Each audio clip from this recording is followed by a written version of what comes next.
आम आदमी पार्टी के नेता और राज्यसभा के सांसद संजय सिंह उत्तर प्रदेश की योगी सरकार पर जमकर बरसे। नोएडा में आयोजित आम आदमी पार्टी के युवा सम्मेलन में संजय सिंह पहुंचे थे, जहां उन्होंने उत्तर प्रदेश की सरकार पर निशाना साधा। हाल ही में हुए उत्तर प्रदेश पेट की परीक्षा को लेकर के उन्होंने उत्तर प्रदेश सरकार पर कई सवाल उठाए। यूपी सरकार से उन्होंने सवाल उठाते हुए कहा कि क्या सारे लोगों को जो परीक्षा में शामिल हुए हैं उनको सरकार नौकरी दे देगी। उन्होंने इस परीक्षा में हुई दिक्कतों का भी जिक्र किया।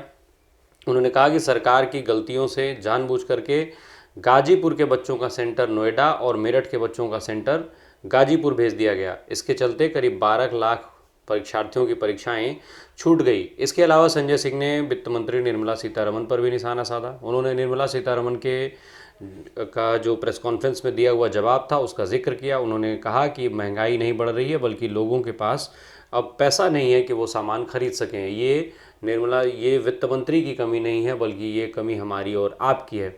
आप सुनते चलिए कि संजय सिंह ने क्या कहा। ये है मोदी जी, और आज उनसे भी 4 गुना आगे हमारी वित्त मंत्री जी। उन्होंने कहा, लोगों ने कहा भाई रुपया गिर रहा है, डॉलर के मुकाबले रुपया हो गया 83 का, तो वित्त मंत्री जी ने कहा रुपया गिर नहीं रहा है, डॉलर मजबूत हो रहा है।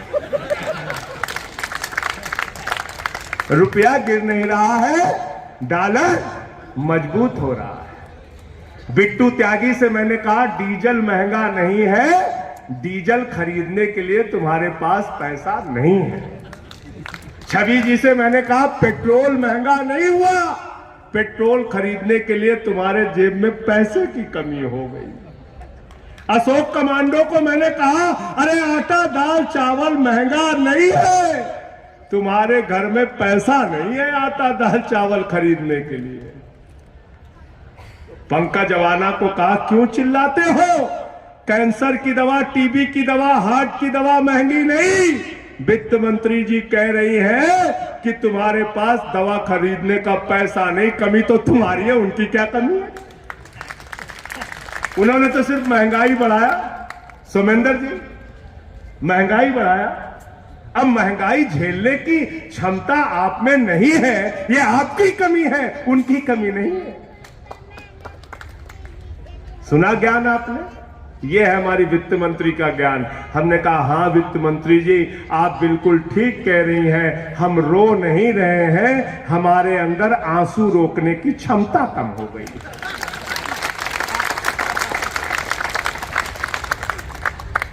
गलत तो नहीं कह रहा हूं, गलत तो नहीं कह रहा हूं। ऐसे ज्ञानियों से छुट्टी ले लो मेरे भाई।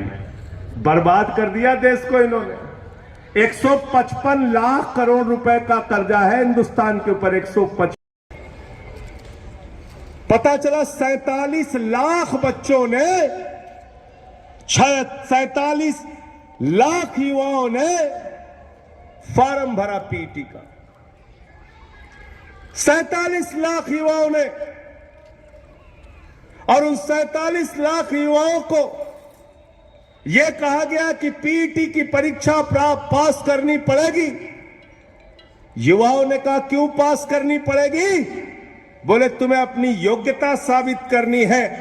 तुम लेखपाल बनने के काबिल हो कि नहीं हो, तुम क्लर्क बनने के काबिल हो कि नहीं हो, तुम अधीनस्थ चयन सेवा आयोग की भर्ती में सेलेक्ट होने के काबिल हो कि नहीं हो, पहले इसकी परीक्षा दो, तब लेखपाल की परीक्षा देना।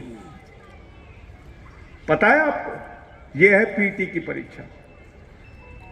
पीटी की परीक्षा से कोई नौकरी नहीं मिलेगी आपको। पीटी की परीक्षा से इस उत्तर प्रदेश के नौजवानों को अपनी योग्यता साबित करनी है कि वो लेखपाल बनने के काबिल है। बारे बाबा योगी जी, उत्तर प्रदेश के अंदर अंगूठा टेक व्यक्ति उत्तर प्रदेश का मुख्यमंत्री बन सकता है, उसके लिए कोई योग्यता नहीं।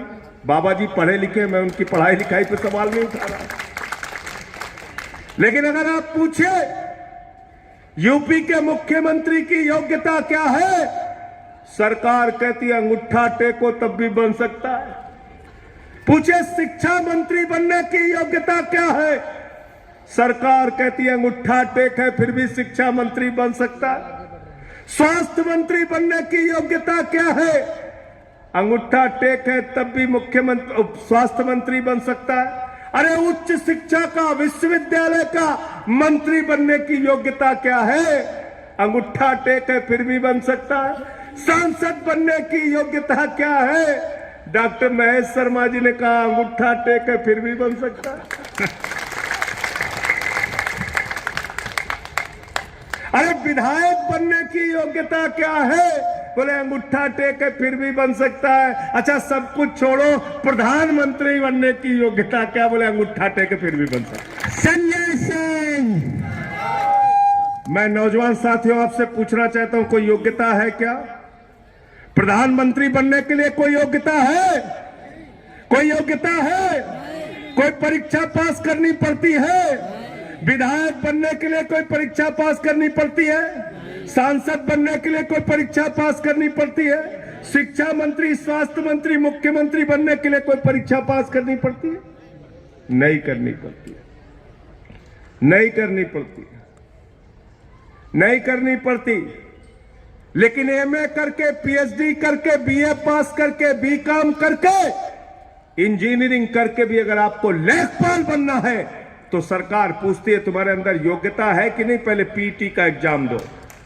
इसलिए ये पीटी का एग्जाम नौजवानों का शोषण है। मैं चाहता हूं यूथ विंग के लोग लखनऊ के अंदर आंदोलन करें, अनशन करें, प्रदर्शन करें, छात्र विंग के लोग इनके साथ मिलकर आंदोलन करें।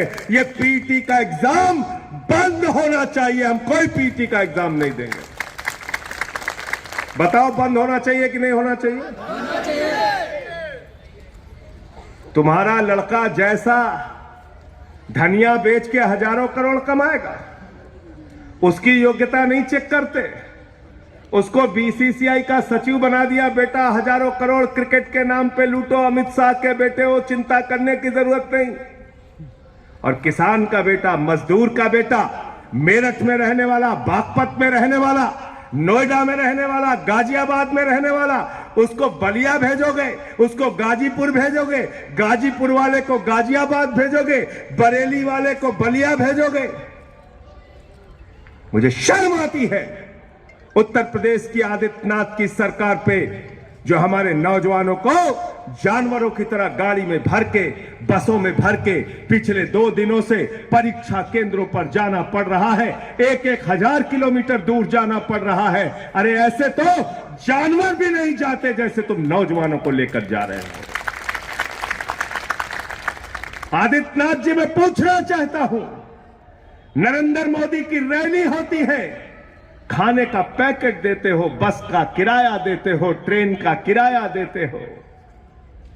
रैली होती है तो 5 स्टार का स्वागत देते हो।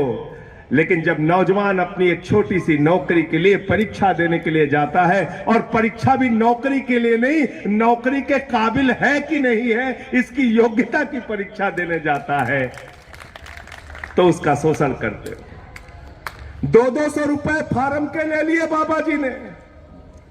सोचो 37 लाख बच्चों ने अगर 2000 रुपए भी एवरेज खर्चा किया इस परीक्षा को देने के लिए, तो करीब करीब 740 करोड़ रुपए इस उत्तर प्रदेश के नौजवानों का लूट लिया गया। कितना लूटा गया? 740 करोड़ रुपए लूट लिया गया। दिन दहाड़े डकैती।